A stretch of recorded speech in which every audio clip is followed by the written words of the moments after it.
മാറിടത്തിൽ സ്പർശിക്കുന്നതും പൈജാമയുടെ ചരട് പൊട്ടിക്കാൻ ശ്രമിക്കുന്നതും ബലാത്സംഗമല്ലെന്ന അലഹബാദ് ഹൈക്കോടതിയുടെ വിവാദ ഉത്തരവിൽ കടുത്ത അതൃപ്തിയുമായി സുപ്രീം കോടതി.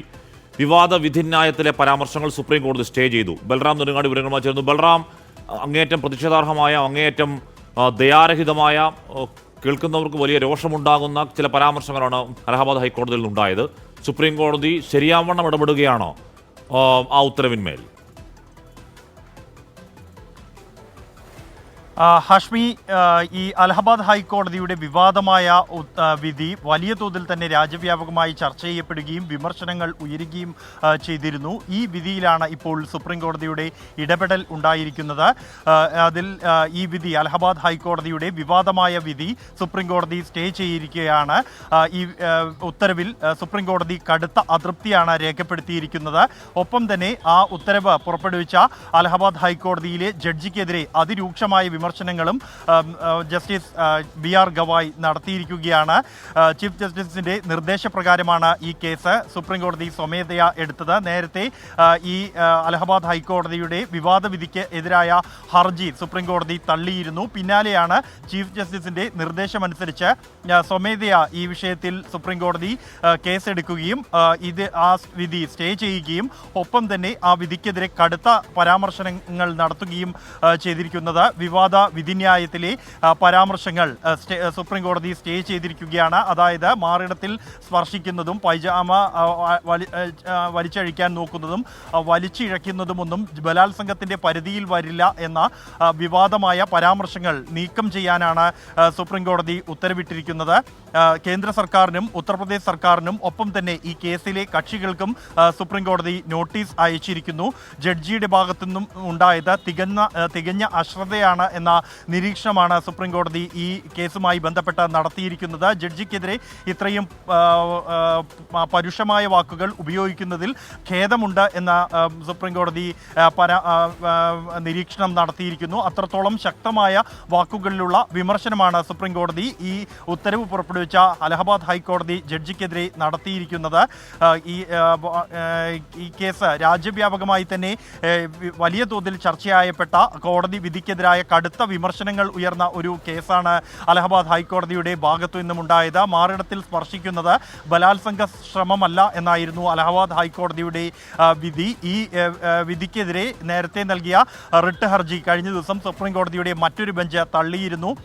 ജസ്റ്റിസുമാരായ ബേലായം ത്രിവേദി, PB വരാലെ എന്നിവർ അടങ്ങിയ ബെഞ്ചാണ് നേരത്തെ ഹർജി തള്ളിയത്. തൊട്ടു പിന്നാലെയാണ് ചീഫ് ജസ്റ്റിസ് സഞ്ജീവ് ഖന്നയുടെ നിർദ്ദേശമനുസരിച്ച് BR ഗവായ് അധ്യക്ഷനായ ബെഞ്ച് ഈ കേസിൽ സ്വമേധയാ കേസെടുക്കുകയും ഇപ്പോൾ കേസ് പരിഗണിക്കുകയും വിവാദമായ ഉത്തരവ് സ്റ്റേ ചെയ്യുകയും ചെയ്തിരിക്കുന്നത്. ഒപ്പം തന്നെ ഈ വിധി പ്രസ്താവന നടത്തിയ ജഡ്ജിക്കെതിരെ കടുത്ത ഭാഷയിലുള്ള വിമർശനങ്ങൾ തന്നെ നടത്തിയിരിക്കുന്നു. അശ്രദ്ധയാണ് ജഡ്ജിയുടെ ഭാഗത്തു നിന്നും ഉണ്ടായത് എന്ന വിമർശനം നടത്തുന്നു. ഒരു ജഡ്ജിക്കെതിരെ ഇത്തരത്തിൽ പരുഷമായ വാക്കുകൾ ഉപയോഗിക്കുന്നതിൽ കോടതിക്ക് പോലും ഖേദമുണ്ട് എന്നാണ്.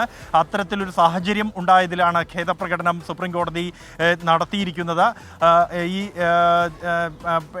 സംഭവത്തിൽ കടുത്ത തോതിലുള്ള രാഷ്ട്രീയമായുള്ള ചർച്ചകൾക്കൊപ്പം തന്നെ സമൂഹത്തിൻ്റെ ഭാഗത്തു നിന്നും കടുത്ത വിമർശനങ്ങൾ ഈ ഉത്തരവിനെതിരെ ഉണ്ടായിരുന്നു. പ്രത്യേകിച്ച് സ്ത്രീ സുരക്ഷ ഉൾപ്പെടെ ചോദ്യം ചെയ്യപ്പെടുന്ന ഒരു വിഷയമായി ഇതിനെ കണ്ടിരുന്നു. കോടതിയിൽ നിന്ന് പോലും നീതി ലഭിക്കുന്നില്ല എന്ന വിമർശനങ്ങൾ ഉൾപ്പെടെ ഉയരുകയും വിവിധ വനിതാ സംഘടനകൾ പ്രതിഷേധവുമായി രംഗത്തെത്തുകയും ചെയ്തിരുന്നു. പിന്നാലെയാണ്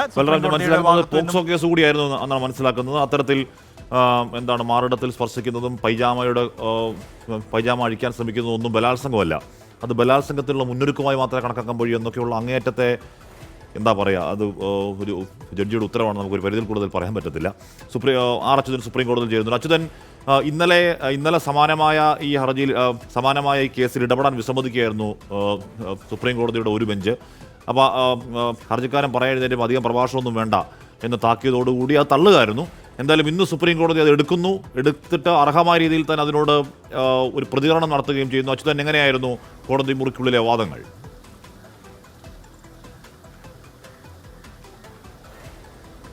ഹാഷ്മി, ചില നിയമവ്യവസ്ഥകളുടെ അടിസ്ഥാനത്തിലായിരുന്നു ഇതിനു മുൻപ് ഈ വിഷയത്തിനെതിരെ നൽകിയ ഹർജി സുപ്രീം കോടതി തള്ളിയത്. എന്നാൽ അതിന് ഒരു ദിവസം കഴിയുമ്പോഴായിരുന്നു സുപ്രീം കോടതി സ്വമേധയാ, അതായത് ഇന്നലെ സ്വമേധയാ ഈ വിഷയത്തിൽ കേസ് എടുക്കുന്നത്.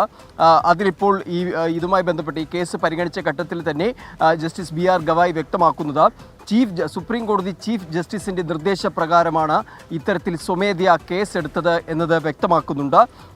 മാത്രമല്ല ഈ വിവാദ വിധിന്യായം അതിൽ ആ ജഡ്ജിക്കെതിരെ ഇത്തരത്തിൽ പരുഷമായ വാക്കുകൾ ഉപയോഗിക്കേണ്ടി വരുന്നതിൽ സുപ്രീം കോടതി തന്നെ ഖേദമറിയിക്കുന്നു. കാരണം അത്തരത്തിലുള്ള ഒരു വീഴ്ച അത് ജഡ്ജിയുടെ ഭാഗത്തുനിന്നുണ്ടായി എന്നതാണ് സുപ്രീം കോടതിയുടെ നിരീക്ഷണം. തികഞ്ഞ അശ്രദ്ധയാണ് ഇത്തരത്തിലേക്ക് ഒരു വിധി പ്രസ്താവിക്കുന്നതിനിടയാക്കിയത്. ഇത് വിധി പറയാൻ മാറ്റി 4 മാസങ്ങൾക്കിപ്പുറമാണ് വിധി പറയുന്നത്. അത്രയും സമയമുണ്ടായിരുന്നു. എന്നാൽ അവിടെയൊന്നും ഇതുമായി ബന്ധപ്പെട്ട് ഇതിൻ്റെ ഒരു അനന്തരഫലം സംബന്ധിച്ചുള്ള കാര്യങ്ങളൊന്നും പരിശോധിക്കാതെയാണ് ഈ ഒരു വിധി പ്രസ്താവിക്കുന്നതിലേക്ക് എത്തിയത്. അങ്ങനെ 4 മാസത്തെ സമയം ആ ജഡ്ജിക്ക് മുൻപിലുണ്ടായിരുന്നു. തികഞ്ഞ അശ്രദ്ധയോടുകൂടിയാണ് കൈകാര്യം ചെയ്തത്. ജഡ്ജിയുടെ നിരീക്ഷണങ്ങൾ, അതായത് ഈ പൈജാമയുടെ ചരടഴിക്കുന്നതും മാറിടങ്ങളിൽ സ്പർശിക്കുന്നതുമായിട്ടുള്ള ഇത്തരം നിരീക്ഷണങ്ങൾ അത് മനുഷ്യത്വരഹിതമായിട്ടുള്ള ഒരു സമീപനമായിട്ടാണ് സുപ്രീം കോടതി ഈ കേസ് പരിഗണിച്ച ഘട്ടത്തിൽ പറഞ്ഞിരിക്കുന്നത്. എന്തായാലും അതിൻ്റെ എല്ലാം അടിസ്ഥാനത്തിലാണ് സുപ്രീം കോടതിയുടെ ഇടപെടൽ ഇതിലുണ്ടായിരിക്കുന്നത്. വിവാദ വിധിന്യായത്തിലെ ആ പരാമർശങ്ങൾ സ്റ്റേ ചെയ്തിരിക്കുകയാണ്. മാത്രമല്ല കേന്ദ്ര സർക്കാരിനും UP സർക്കാരിനും മറ്റ് കക്ഷികൾക്കും ഇപ്പോൾ നോട്ടീസ് നൽകിയിരിക്കുന്നു. ഈ വിഷയം അലഹബാദ് ഹൈക്കോടതിയുടെ ചീഫ് ജസ്റ്റിസിൻ്റെ മുൻപിലേക്ക് അല്ലെങ്കിൽ അവിടെ ഇത് സൂചിപ്പിക്കാനും ഇപ്പോൾ സുപ്രീം കോടതി പറഞ്ഞിരിക്കുകയാണ്. അലഹബാദ് ചീഫ് ജസ്റ്റിസ് ഇനി തുടർ നടപടികൾ എന്താണെന്ന് സംബന്ധിച്ചുള്ള കാര്യങ്ങൾ അലഹബാദ് ചീഫ് ജസ്റ്റിസിനാണ് ഇപ്പോൾ വിട്ടിരിക്കുന്നത്. ഏതായാലും നിലവിലെ ആ വിവാദ വിധിന്യായങ്ങളിലെ പരാമർശങ്ങൾക്ക് സുപ്രീം കോടതി സ്റ്റേ നൽകിയിരിക്കുകയാണ്. ഹാഷ്മി.